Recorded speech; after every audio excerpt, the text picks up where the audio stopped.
Now, perhaps you have heard the phrase, life be lifing.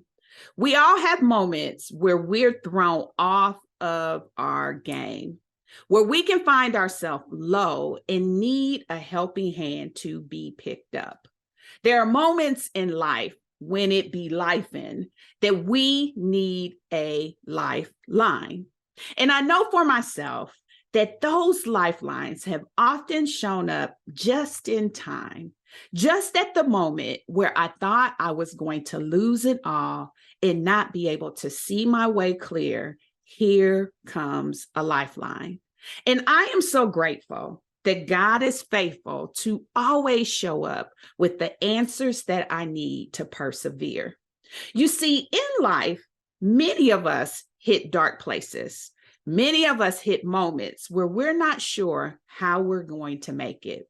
But I want you to know that there is a lifeline available. Please look up, please look out and grab it. Let's get into it. For the longest time, I secretly wanted more. I often found myself shrinking to fit in, settling for what was comfortable, and even selling myself short.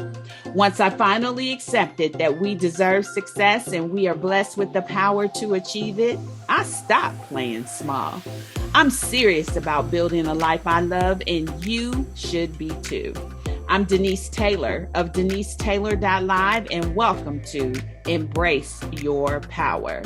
I help women prioritize themselves, their success, and their happiness. Now let's meet this week's achiever, whose story will inspire you to embrace your power and go. Well, hello there. It's Denise Taylor here. You know, I am so excited each and every week to have you join me right here on Embrace Your Power. Now, this is the place where you can count on me to always encourage you to build a life that you love. And for me, there's two parts that come along with that. The first part is really believing in who you are. And the second part is believing in what you can do. You see, that sets you up for success. That sets you up to build a life that you love. Now, more than that, I believe that God has given us power to do it. In fact, he said in his word, he didn't give us fear, he gave us power. And I believe that when we embrace our power, we can be, do, have, and achieve what we want. Now, every Thursday is treat day for me. And it's treat day because I know I get to connect with you here. Now, if you haven't yet subscribed, you need to do that so that I show up in your weekly lineup and we can stay connected. I am showing up to champion you to go for your dreams, to go for whatever it is that you want, and to eliminate excuse, to eliminate obstacles, and to not subject yourself to opinion, but to believe in who you are and what you can achieve. And you need that in your life. So be sure to subscribe.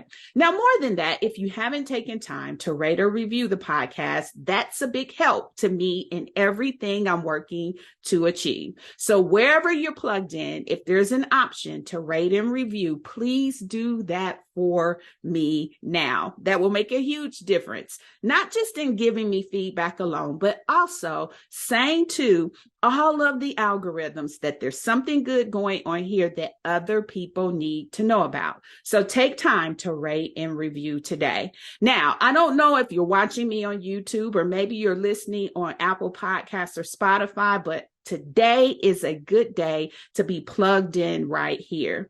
Now, around these parts, you know that we always talk about the success superpowers. And so if you don't know what those are, I invite you to go and learn more about how they will help you achieve success. There are 5 of them, and I unpack them in such great detail on my website, www.successsuperpowers.live. So I invite you to go there to learn more. Now, I'm so excited because I have recently introduced my private mentoring program.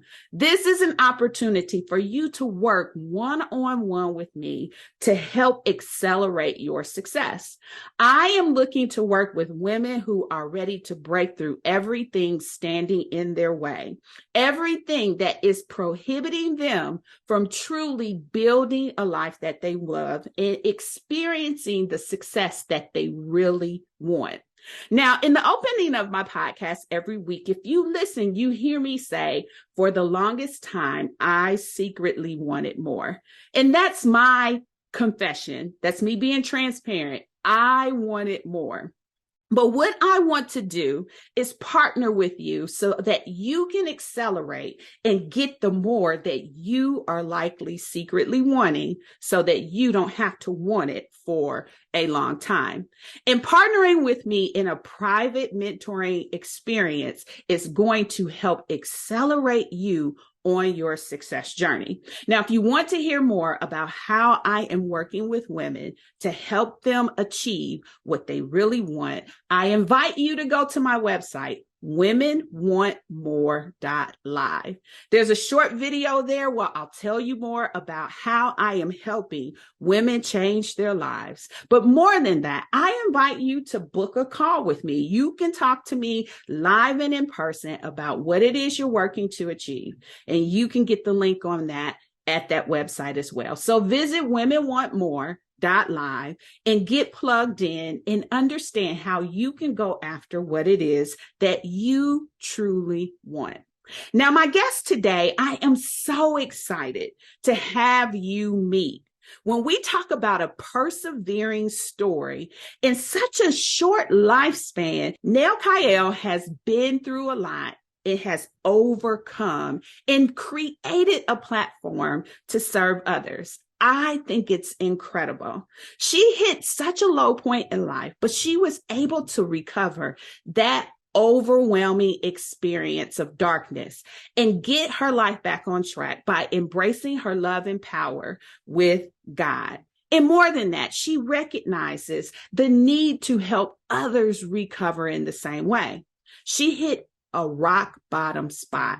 She was ideating on things that would have brought great harm to herself and detriment to her family. But I am so glad that she found her hope and trust in God, as well as help from mental health professionals to be able to persevere. And even more, she's given it back.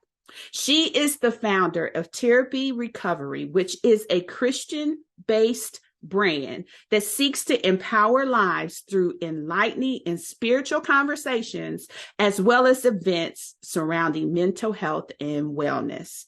She goes deep, and she's such a beautiful soul, and I am so excited to share this very delicate and precious conversation I had with you. So I'm so excited to have Nelchael join me today.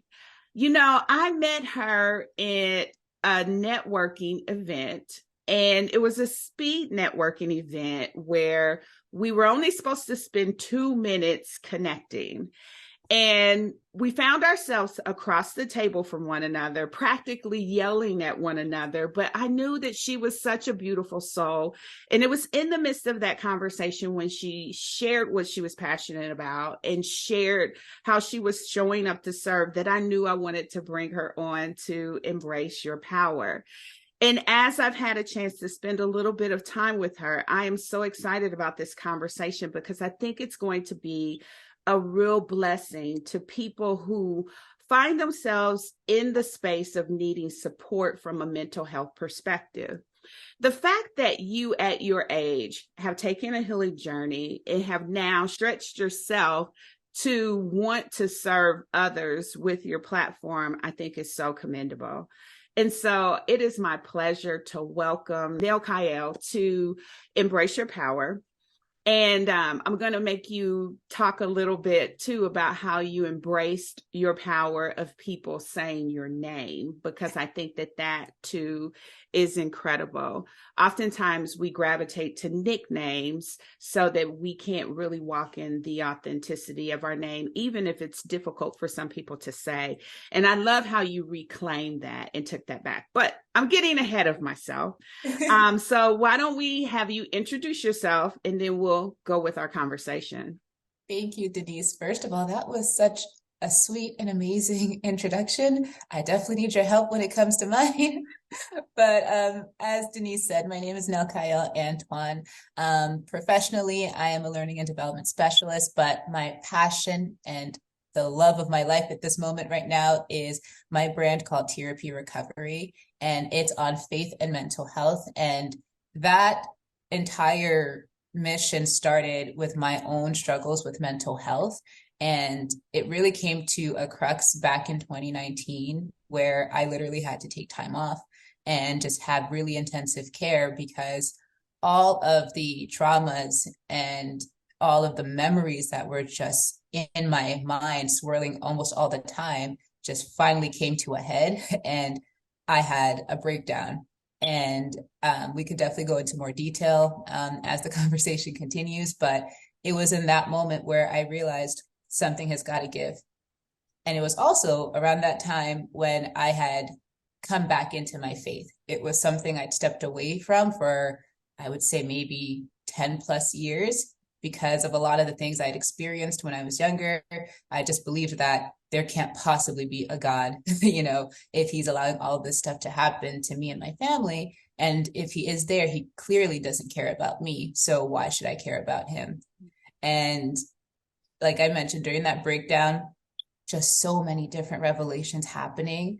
And it really humbled me to realize that God was with me the entire time. And when those memories started to come up, and I realized how, whether he literally saved me from events that nearly ended my life, or he would close certain doors, or he would end certain relationships, be it romantic or, friendship, whatever the case was, he was there the entire time, moving and navigating throughout my life. And it was then that I realized I can't have this healing journey without him. Yes, therapy is important, which is what I advocate for all the time. But I realized that you need faith in order to really have that wholeness about you, because there are so many people who go through therapy and they are still not whole. And you see that with so many cases of people, influential people, who have plenty of access to quality therapists, and yet they still choose to end their lives. They lose the battle with their mental health struggles. So that is always a reminder for me that yes, always have therapy, but also you need God in the midst of that as well. So I think that is so powerful. And I think hearing how you persevered through the circumstances that you experienced and you took that journey, it just is humbling to me to listen to, because you're so young. But that doesn't exclude any of us from trauma. That doesn't exclude any of us from disappointment, desperate situations. But I think what I marvel at and what I'm really grateful for is how you were able to recognize the connection, that there is a wellness from a mental standpoint that comes through doing the work and having access to therapy. I think there's been such a misnomer, a misunderstanding about people who work with people from a mental health perspective. We crave health in all aspects of who we are, but for some reason, we think our mental aptitude and our mind excludes all of that work that needs to be done. But I think for me, what I marvel at, just to get back to what I was saying, is that you recognize that there's power in that journey, but that it has something missing without faith, without a relationship with God. And I think that I would agree with you, because there is something that supersedes all of us, that is a longing within us that will forever be void, that only our relationship with our Creator can fulfill. And the fact that you saw your healing needing both working together, and that you were open to restoring a fragmented and broken relationship with God, to allow yourself to experience that healing, is incredible. Now, as I take in our prior conversations about you moving away on your own for the first time and leaving your family behind, and how huge of a step that was, when it stands on the shoulders of desperate times and healing, it is very courageous to make that move because of everything that will feel unsafe and uncertain about relocating to a brand new city on your own. And so you having done that, to me, just speaks to this courage that you have within yourself. I mean, taking a healing journey is one courageous step. Putting yourself out there to be a light to other people with your story and your service is another courageous step. But moving away from everything that was a part of your journey is definitely a courageous step. So where did the courage come from to trust yourself in these ways? Oh, Denise, that's a great question. I definitely didn't trust myself. I trust God because I really do feel like a lot of things like back home were stagnated for me. I'd lived back home in Jersey for, over 20 years. And don't get me wrong, I love Jersey, love the Garden State, and I miss my beach so much. But I think there was just something missing. And I'd always had this desire to, move away, but I wasn't really confident in being able to go somewhere, without uplifting the entire family to come with me. And sometimes God will call you to do something on your own in order for you to be able to uplift and empower the rest of your family to do something different or something similar, whatever the case might be. And I really have to thank, obviously, God, and then my two friends, Charity and Josephine, what's up? They literally came on a trip with me down here to Charlotte. And I was just like, this is it. I just felt it like after I'd seen a couple places. And I'm sorry, I want to backtrack. Also, my little sister, Maxine, what's up? They came with me to come and see some apartments. And I don't know, I just felt like this is home. This is it. And it's been such a crazy journey so far. I love this city. I love this state.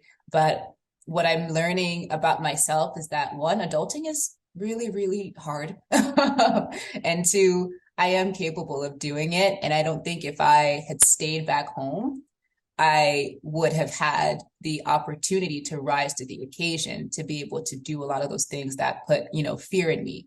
And it would have definitely paralyzed me. And I've seen that habit or that pattern, happen in my family.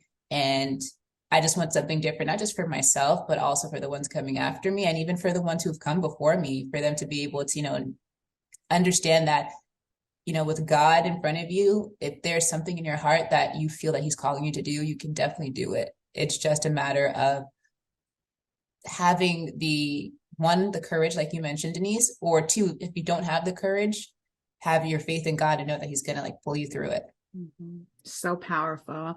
I just want to just say I'm proud of you. I'm just so proud of everything I'm discovering about who you are and your authenticity to serve. And so you've created this platform. Hearing you tell the story about hitting record and hitting publish to start your podcast and to start this platform, which now is a lifeline for so many people. I think that journey is so empowering and so liberating. And I think that's what I hear as you're sharing is that you have discovered this pathway to liberation and you are on it. And I think the world is going to be a better place because of it, because you're going to just continue to overflow into the lives of others. But tell us about TRP. Tell us about TRP Recovery, this platform that you've created that now serves other people. Yes, thank you. And I just want to say before I start, Denise, you're going to make me cry, and I don't have the right makeup. But to answer the question, so TRP Recovery started in 2020. So this was a year after my mental breakdown, and I was, on the journey, and I was better. I wouldn't say, like healed and fully restored to the way that I feel right now, but definitely a lot better than when I'd started. And I don't know why I felt like a compelling, like pull to just share the story. And it started off as an audio diary. And I was so nervous. I'm someone who's super introverted and I just like to be by myself and, kind of stay in a corner. So obviously sharing something that personal to a whole bunch of strangers, it's like this could go in so many ways. But I remember with my little brother right next to me because he was, there and he's really good with like audio producing. And he was like, "You can do this, princess. You can do it." And I remember saying to God, you know what? If this can help one or two people just consider something different besides, suicide, um, and they hear my story and know that God can bring them through anything, then that will be enough. And lo and behold, it's going to be 3 years in June. I have 2,000 followers on Instagram, and trying to increase like my engagement across different platforms. But I had never thought that that many people, would actually care or would be empowered and moved and motivated by the story that I had. And another element that I love about it is that I started to invite more guests on the show and they were able to share their stories. And like I mentioned to you during our conversation, it's almost like a therapy for me because it makes you realize that you are truly not alone in this battle called life. There are other people who have gone through similar things that God has brought them out of. And by you sharing your testimony, it empowers other people to share theirs. And I don't know, I hope that it continues. As long as I've got breath in me, it will. Or unless God tells me to change directions, it's definitely going to continue. And in addition to the podcast, 2023, the goal is to provide more tools and services and resources. So last year, we had a mental health workshop. It was a virtual workshop, and I was so excited. We had, I think the highest was about 24 participants in total over the course of 2 days. And we had different guests come on. Some of them were previous guests from the show, and they had their own workshops. And people were able to ask questions and to really just talk about their struggles. And I have to say, despite how stressful it was to plan all of that, it was so rewarding to just see all these people feeling like they walked away with something, that they either felt renewed with their faith or that they felt motivated to know that regardless of the struggles that I feel now, I can do something different about it. So yeah, that's TRP. That's so powerful. And I thank you that you stretched yourself to do that. So I talked about this a little bit in the intro about you embracing your name. And when I heard you say that, I knew how important that was. So tell us a little bit about your journey with your name and making it now what you prefer people to refer to you as opposed to a nickname. Because it seems like there's just freedom in that. Oh, such freedom. And this is perfect because actually I will be coming out with a book, talking about this very thing because I realize so many people struggle with this. But I have to give a lot of credit to some mentors in my life at work who were just curious about like the spelling of my name and how I was pronouncing it at the time. I used to say Nelchael, and my nickname both at home and anywhere else was Nikki. And the reason I had switched the pronunciation to Nelchael, it goes back to the third grade. We're going to rewind the tapes a little bit. And at the time, my family had moved over to a town that at the time, it was predominantly, white. And I think the demographics have changed completely because we'd moved back a couple of years. And so it's definitely a little bit more diverse. But as a small child going from, like a place like Jersey City, which is super diverse, and you see people like yourself or like other nationalities all the time to something like that, it's a bit of a culture shock. And then, couple that with the fact that at the third grade, like, children being children. But I was on the receiving end of bullying. And I only had this one friend, and he would always mispronounce my name all the time. He's like, I'll see you later, Nikkel. I'll see you later, Nikkel. And I realized that it was just so much easier. And I felt like that was a way for me to fit in. And literally from the third grade all the way up to like maybe almost a year and a half ago, almost 2 years ago, that I'd kept that as a part of my identity. And what I didn't realize at the time is that I was saying, I will change and conform and contort myself to appease everyone else instead of staying true to me. Mm-hmm. And it was no wonder why I always struggled with insecurity. And insecurity is just truly an inability to understand what your identity is in Christ, And when you steer away from it, they just don't work out. And until I reclaimed my name and started asking people, I know it's difficult. It's a couple extra syllables, but if we can say a whole bunch of other different names, I'm sure we can just take some time to practice a little bit. And it started to build my confidence because I'm telling you, this is who I am. And in order for you to continue this engagement with me, I need you to understand that that is my name. That is like one of the first principles and foundations of who we are as people, regardless of whatever you believe in, your name, and who God called you to be. But in addition to assimilation and just trying to fit in, if we go to the spiritual side, and when you asked me about the meaning of my name, there was also shame. So the definition, I remember also in school, when people would always ask everyone to go around the class and ask, what does your name mean? I was always afraid because when I Googled it, it said a fallen angel. And I was like, well, dang, if God don't like me, well, dang, And so that was another motivating factor to just kind of like keeping with Nikkel. And it wasn't until I started doing some more digging that I realized there was another definition, which is the angel of learning. And I was like, interesting. And which is so funny because that is just me at the core. I love to learn. I've been a book nerd, as you can see back there, and I have another one over here since I was a kid. So it made you realize that there are opportunities for us to take on who society or what people tell you are, which is that Wikipedia definition, and what God calls you to be. So that in a short minute span. I hope that it was. Yeah, that was actually quite powerful. And I thank you for sharing that, because there are a lot of people who have names that may be difficult to say, but it's still their name, and we often shrink.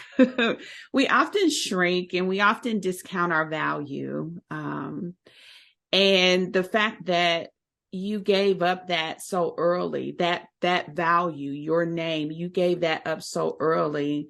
I can see the identity struggle, right? And that mixed with bullying and mixed with all the other things that you may have been experiencing is like a lethal combination. And so it's a lot to persevere. And I commend you for being patient with people to say, you can learn it. If you could say supercalifragilisticexpialidocious, you can say my name, And so I just commend you for really finding your footing with that and being able to hold people accountable for that. So kudos. All right. So I was doing a little sleuthing through your profile. No. And looking for, just some really meaty topics that we could talk about, especially as it relates to your space. Now, we're a few weeks away from the tragic loss of DJ Twitch, but I think what stood out to me when I read your post about it is how you were able to recognize the turmoil he must have been facing from having an appearance of happy, joyful, and showing up that way when desperation is what's going on the inside of you. We certainly don't know all of the details and the circumstances that were at play, but with the reports indicating that his death was by suicide, I would agree with you, because all other indications gave expression of happiness. But for someone to lean into that and make a decision that way, it does have this conflict of turmoil. So go deeper with that recognition that you had, or your thoughts around it from your own experience of what he must have been facing, because for you to key in on that, to me, was powerful. So, suicidal ideation is something that I struggled with since I was, an adolescent. And needless to say, in 2019, I was very close to, having Twitch's story, or even Chesley Kirst. That is another person who to this day still stays in my heart, because it was just so shocking. Because again, having on this facade that everything is fine, everything is perfect, but on the inside, you are quite literally dying. And what I noticed that was interesting about a lot of their story, well, both of their stories, I should say, because we're just talking about these two, is that they decided to make sure that they were away from anybody, as a lot of people who struggle with this do, because that was in their way saying, like, I'm not going to put you through this. That's exactly the kind of thinking I was, in when I was going through my mental breakdown. I'm going to find a way to isolate myself to do what I need to do. Mm-hmm. And it's heartbreaking, because what that indicates to me is that they don't feel safe enough to say that I really can't do this anymore.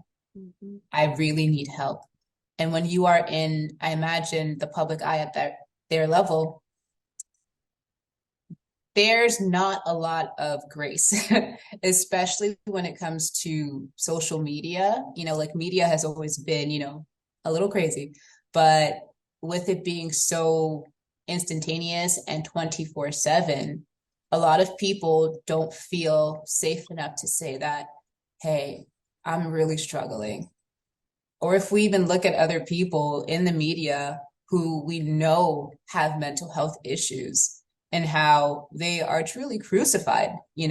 Some cases, possibly, it's for good reason, but others where it's just like, where is your compassion? Where is your grace? And, take it down a level from the celebrity status. Think about people in your everyday life. Mm-hmm. How are you treating them on a day-to-day basis? How are you treating other people? When they observe you, do they think like, oh, I can go to this person to tell them that, I need help, or that, things have just not been right, or whatever the case is. If they see that you are the type to either make fun or to judge or to do whatever, they're going to literally internalize that. And they're going to understand that, okay, I can't come to this person, I can't go to that person. Mm-hmm. Another thing could also be that they have attached their identity to their job, to the persona that they created for a job, or the lifestyle that they've built.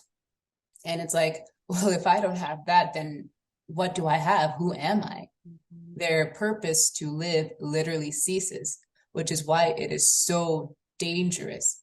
And I really mean dangerous for you to attach your identity to anything outside of God. Spiritually, he created you, of course, but even practically, God is eternal. All these things that we have now will fade. Mm-hmm. So they obviously have a time limit. So if you attach yourself to something that will cease to exist in only, a matter of time, in a lifetime, whatever it is, it's no wonder, Mm-hmm. And seeing that story, it broke my heart like so many others, because it's like, if only you realized that you were so loved. If only you realized that there's so much more to this life than whatever you might be feeling in that moment, that you can truly let all of this go, and that who cares if you lose the job? Who cares if you, have to recreate yourself. Who cares if, you have to struggle a little bit for you to get your feedback? But at the end of the day, you will still be here, And that's what I hope people take away from that post. It was a fundraiser to raise some funds for 988 Lifeline, which is kind of the mental health service line that people can call instead of 911. And I'm really happy that we reached our goal of $200. And, I'm going to try to do more of those campaigns to really try to support organizations who are on the ground. Because I think what you and I and so many other people are doing right now is so great, and it's helping so many people. And we need people at all different stages. So like for us, it's almost like people who are at a level where they need some guidance. There's some confusion, but there are people who are at the darkest points of their lives, and organizations like 988 could really help to pull them out of it. Matters of the heart, matters of mental concerns, and matters of distress cannot be taken lightly. There are instances where people go to very dark places and they need support. They need a lifeline. They need a voice in partnership that is committed to helping them navigate that difficult circumstance. I am so excited about the recent release of the 988 line. I don't know if you've heard about it, but similarly to 911, there is a 988 line that is for people who feel alone and desperate. What I want you to know is that you're not alone. Though you may think no one understands, and you may think no one cares, there is always someone available that wants to connect with you and be that lifeline for you. What's really cool about 988 is you can call, you can text, and you can chat. It's a resource that is there when you feel desperate, when you feel it's an emergency and you need support. It's mental health support, it's substance use support, and any kind of emotional distress. Resources are available for you simply by dialing 988. So I want to offer that to you. I want you to keep that in mind. So if you ever find yourself really low and needing support, if you ever find yourself ideating with suicide or desperate measures that you're thinking of doing to harm yourself, please reach out. Simply call, text, or chat. The people who have committed themselves want to be available to serve you. And it's just 3 numbers to dial: 988. So one of the things that sticks out to me is you have such intentionality with your relationship with God and things that you are doing to really have a sure footing with that, as well as mental wellness, things that you're doing to have a footing with that. So what things do you intentionally do to feed and affirm those aspects for yourself? Absolutely. I think that's a really good question, because at the end of the day, your habits, they feed your patterns. So what I realized about myself in the darkest moments is what I was consuming, content-wise. So, the saying that when you're going through a breakup, the worst thing for you to do is listen to breakup songs, like Real Love and Evanescence, whatever the case is, just don't do it, because it will literally just cement that feeling into your body, into your soul. And so I had to really take stock and account for what it is I was consuming, and literally change like the movies I was watching, the music I was listening to, and being intentional with things that I wanted to instead replace it with. Mm-hmm. So watching people who were, motivating, uplifting sermons, that is something that you continuously play that over time. You realize you go from a spirit of paralysis, and I don't mean that literally, obviously, but where you feel like I just can't do anything. And that's something I struggled with, where If I felt overwhelmed, I would just kind of stay put, procrastinate, and I wouldn't do anything. Mhm. And life will continue to go on and you will remain stagnant, or you will continue to stay in a spirit of depression, in a spirit of, just a loss of motivation. So being intentional with the content and the things that you consume. Other thing is being intentional with the relationships that you entertain. Um, for me, I struggled with codependency a lot because of the structure of our home growing up. It was a means of survival for us to rely on each other so intensely. But as you get older, you realize that it could also become kind of stifling as well. So learning how to create healthy boundaries and to, say it in a respectful way and in a compassionate way, because when you start to change the way a flow is, or the way people are accustomed to operating in a relationship or a family structure, it could feel uncomfortable and feelings can get out of whack and there could be a lot of tension. So being really intentional with putting those boundaries and communicating them and helping people understand why they're important. And then what's amazing about it, you realize that you're setting an example and then people start to do that themselves and everyone just starts to flow that the way that they should.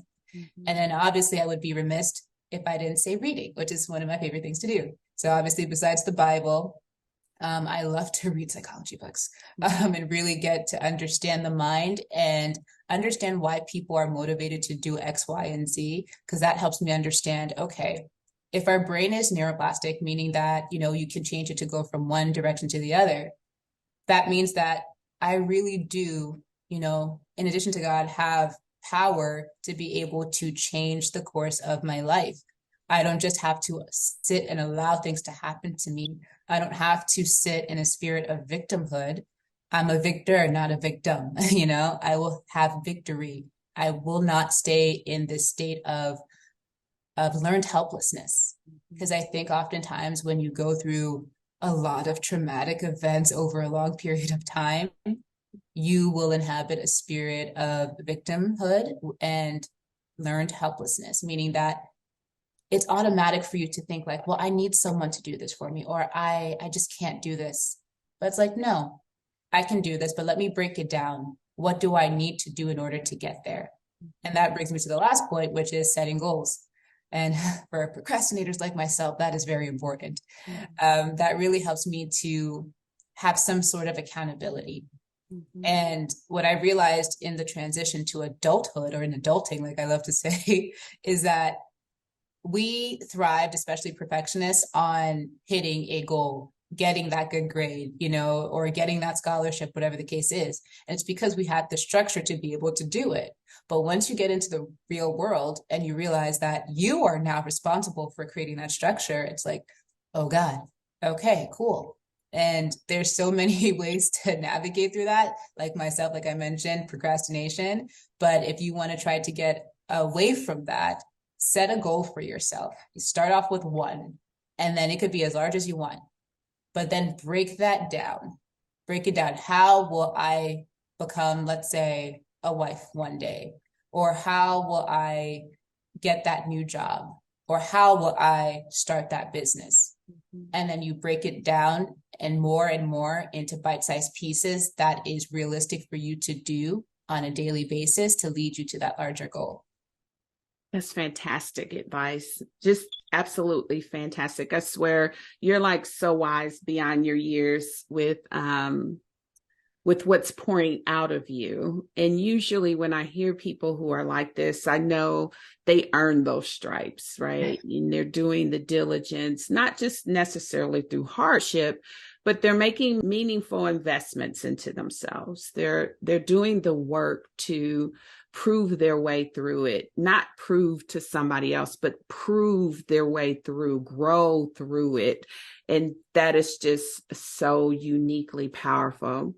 What is your best advice for women who secretly want more, but they're struggling to get out of their own way? Trace it back. This is a shameless plug for a free ebook that I have when you subscribe to the website. But truly trace it back. because I think back to childhood, and this is something my sister and I talk about all the time. When you are a child, you are oftentimes fearless, regardless of whether, you have natural inclinations to like extroversion or introversion or whatever it is, your personality. But there is a sense of hope, a sense of I can definitely do this, or I love to like read all the time, or I love to, climb trees, or I just love to ride bikes all the time. And that's just me.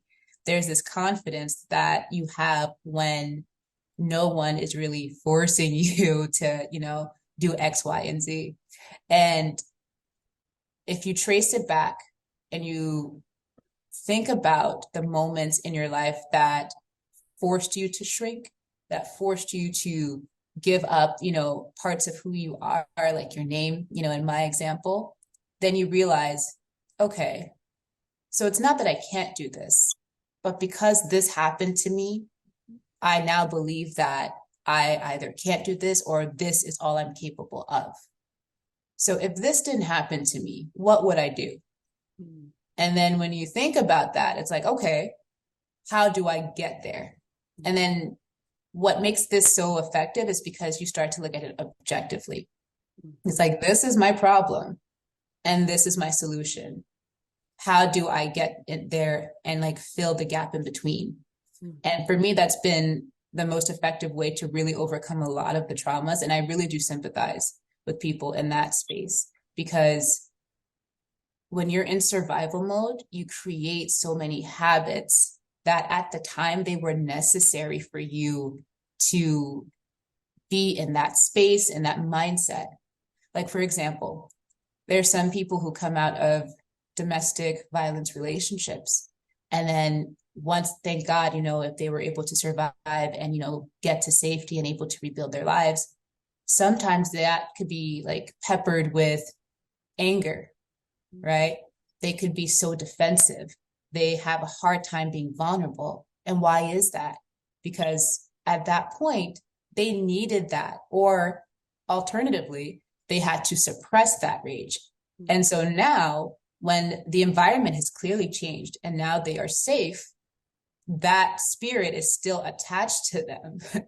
So you really have to be intentional with tracing back, why do I have this thought? Why do I believe that thought? Who told me this thought about myself? And I think once you do that, and obviously praying over it, because like I mentioned before, at least for believers, it's really hard to go through these things without having God involved and asking him to heal those pains. Have therapy and have those tools and resources for you to do what you need to do practically on a day-to-day basis. But always remember that God will literally pluck that root that was planted at that time, and you are literally born again. You're new. So that's awesome. That is really, really awesome. So let me ask you this question. What do you feel has been the best investment you've made in yourself? Oh, that's a good question. It really boils down to two things. Going to conferences really helped me. During my breakdown, I had gone to Dr. Caroline Leaf's Switch on Your Brain conference. And that is what just fueled my appetite for like psychology content. I don't know if one day I'll decide to go back for it. There's a very strong pull for that, but we'll see. And that really helped to empower me to really understand not just my mind, but the circumstances that led me to get to that point. And another thing I would say, books. I shop for books the way a lot of people shop for shoes. And it's really bad because I have some books that I have not finished. And I go to Barnes and Nobles, and then there's just another shiny new book. It's like, okay, I'll get that one too. So pray for me, y'all. I really need to control myself. And then needless to say, like the biggest one is like, moving out on my own. I really believe like that has been one of the monumental moments where there was just like this shift in me. Like even going back to 2019, there was a shift spiritually, and now there's a shift, I feel like, in terms of growing up. of really understanding who I am as a woman, who I am as a daughter of God, who I just am. I think the hardest thing for me to walk away from is being kind of like a stand-in parent, after the divorce of my parents. And like I said, purchased the book for you to understand like why everything went down the way that it did. But needless to say, as a result, because I'm the oldest, I had to pretty much be a stand-in. And I love and adore my siblings. They are truly my babies, and I would do anything for them. But what I didn't realize at the same time, because two things could be true at the same time, I had no idea who I was outside of that role, and being away from everything and everyone that I know, family, friends, professional relationships that you've built, it's forced me to understand, okay, without all of these different influences and without all of these different obligations, what would you do? And this is a season of my life where I'm figuring that out. It's so powerful. Very, very powerful. Thank you for being so transparent and sharing so much with us today of your story and your experiences. And I just really appreciate you trusting me with that. So around these parts, as if we didn't already tap into wisdom, we're going to go a little bit deeper. I love to ask these closeout questions just to kind of get a reflective view of your perspective. So the first one is this: life wisdom. What would you tell your younger self about life if you could? Oh gosh, that's a good one.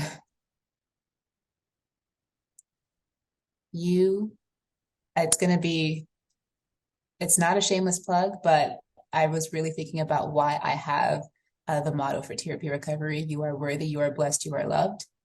You truly are worthy. That's something I really struggled to accept. I always thought that I had to perform. I always thought that I had to do something outside of just being myself in order for me to be deemed worthy.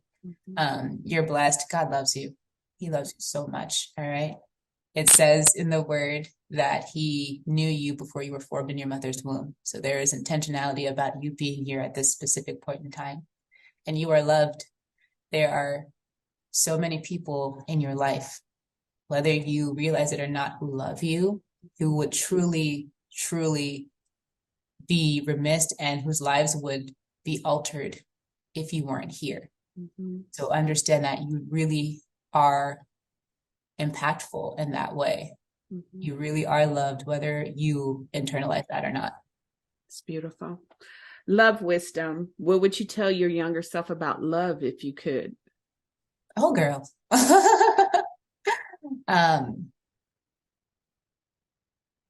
Trust your instincts. It shouldn't be that difficult. If you have to force people to do something, oftentimes it's an indication that it's not really what you think it is. The right person for you, he's gonna, not to say that he's gonna know everything, but he will make it abundantly clear that you are the person for him. You do not have to try to change yourself.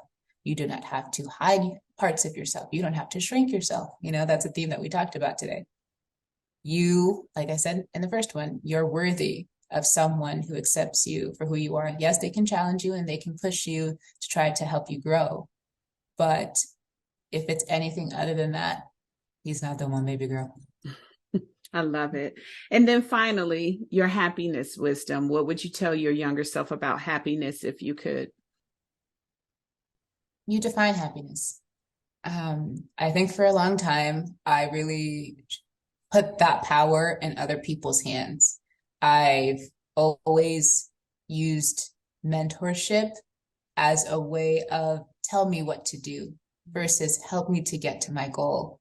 And that stems from so many different things. But once you're able to catch that and make that switch, it's so, so groundbreaking, because you realize that I truly can, create this life that I see that God has for me, but I just don't know how to get there. And you remove, people who don't have the best intentions, and you're able to discern that and see that. So I would say happiness is something you define. That's so good. All right. Tell us more about what's next for you and how listeners can get connected with you.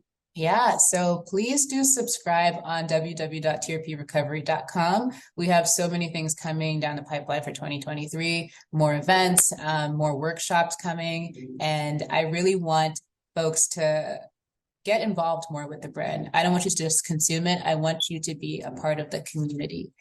Like I mentioned before in our last workshop, we had 24 people. I would love to see it grow, and just to have people share their stories, and really understand how much God loves them. So like I mentioned, you could go on the website and subscribe so you can stay updated, or you can follow me on Instagram at TRP Recovery, Facebook for the same thing, LinkedIn as well, and YouTube.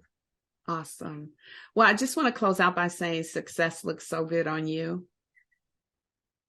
Thank you, love. Thank you. And I just want to take a moment to give you your flowers. We've only met what was it, 2 months ago, but just your influence and your aura, it's just so nourishing. That's what I feel about you. And you are a phenomenal mentor. You are truly a powerful woman of God. And I am so thankful to have met you and to know you. And I can't wait for us to just continue down this friendship/mentorship. Oh, awesome. Thank you. Nelchael is probably one of the most sweetest, delicate people I have ever met. And I don't mean delicate in the sense of weakness. I mean delicate in the sense of power. Her ability to transcend what she went through and how she has deepened her resolve to stand up for herself is nothing short of beautiful and powerful. But she brings the authentic perspective of who she is, which is delicate, to the table as she shows up. I am so encouraged by her embracing her power to serve in this space. There are a lot of people who struggle with darkness. They struggle with these thoughts that overwhelm them. And when you have someone who has been there and done that, show up to serve others who are navigating through those difficult moments, they need to be encouraged. I am so glad that she was willing to open herself up to have this conversation with me. You see, she focuses in on helping those in need hone in on their identity, which is crucial for their growth and their ability to see themselves successful. It's crucial and necessary for them to be able to persevere that dark time in sequence. She's providing a lifeline and she's making a difference. And I applaud that. If you need her support, be sure to go to trprecovery.com. Tap into how she can help you navigate through any dark time you may have. It is my honor and delight to help people build a life that they love, but I recognize that's not always easy. And if you need support, if you need help, if you need resources like 988, please be courageous enough to tap into them and to make that call. I am so glad that you're connected with me here. I am so glad that this is an avenue where I can encourage, inspire, and empower you to build a life that you love. And I will look forward to seeing you next time. Well, that's it, beautiful. Thank you for tuning in. Don't ever forget that you are truly blessed with life, love, and all the happiness your heart can hold. Be relentless in building a life you love without apology. I'm Denise Taylor, and you can always find me in our free Facebook community. It's Embrace Your Power. Easy to find. Now be sure to rate and review this podcast and share it with a friend. And make sure you subscribe so that we can stay connected each week. And remember, God has not given us a spirit of fear. He gave us power. So be sure to always embrace your power and go.